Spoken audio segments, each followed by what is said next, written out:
Hello, class. Welcome once again to Beetle University. I, of course, am Professor Moptop. It is so nice to be here. Thank you a million times over, and happy Christmas, happy Hanukkah, happy December, happy winter, happy whatever you celebrate. Thank you, as always, a million times over for being part of Beetle University. I appreciate and cherish each and every one of you.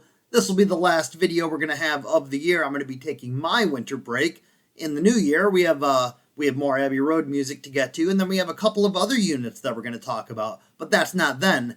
That is then. We're going to talk about that in the new year. Today, we're going to talk about something very interesting in the world of Beatle music. It's the only time that a Ringo song was the last track on an album. It's the only time that there were two Ringo songs on an album. Of course, it is a double album. You may have figured it out by now. It's also the first time that Ringo was the only Beatle to perform on the track. The track, of course, is Good Night from the White Album. It is the last track on side 4, which is also the Beatles' only side 4. Now, John Lennon loved what he called his old blue hair music. This is the music from his youth. There was a song called True Love that all the Beatles really enjoyed. It was by Bing Crosby. It's in a film, and they all loved it, and even though it wasn't rock and roll, it was something they enjoyed. Well, once they heard that Elvis Presley covered it, and that the Everly Brothers had covered it, it gave it some legitimacy, so they decided that maybe they could play it too.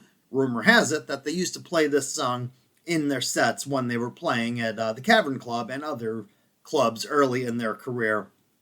Another big influence on this song is When You Wish Upon a Star, which is what Jiminy Cricket sings in Pinocchio. John wanted to write a song like that, and he wanted to write a lullaby, and he wanted to do it for his son Julian, so something that seemed obvious to him was a goodnight song for Julian. When it was all done, though, he thought, this is a fun song, it's a good song, I'm very proud of it. I think Ringo's voice would fit great for it, and John was absolutely correct about it.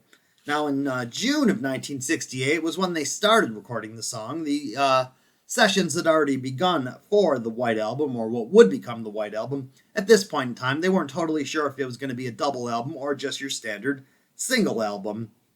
But there was a second Ringo track, so they had to consider these things.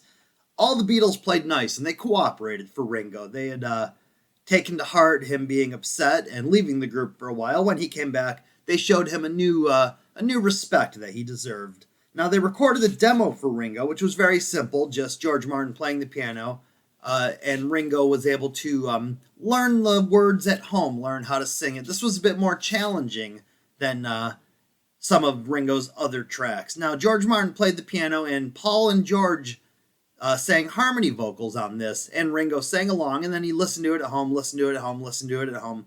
Apparently, this recording was lost, and we don't know what happened to it. I hope Ringo finds it someday. After recording a couple of takes of the song, they figured out the arrangement, and they recorded the track with George Martin on piano, Ringo on the vocals, and a couple of harmony vocals from George and Paul. They were all set to add the lush orchestration on top of this, but instead what they decided was to add the vocals to the orchestration. The orchestration I talk of was what John wanted a score that George Martin prepared for. He wanted it real cheesy. You'll hear Professor Moptop talking about that. Now, 26 orchestra performers who are all unknown recorded on it, and this was George Martin's score. It became the basic track, and then since Ringo had practiced the song, he would then add the overdubs to that as a vocal overdub. Then, after the orchestra guys left, 8 of the Mike Sam singers who were on I Am the Walrus would add the harmony vocals, and then, after all of that, Ringo added his vocals. This started at midnight, and Ringo was amazed at the fact that he was singing lead on this beautiful song that had this huge orchestra and all these singers behind him, and apparently as they were recording overnight, he would burst into fits of laughter at the amazement of how nice it was that he was singing lead on this beautiful, beautiful song.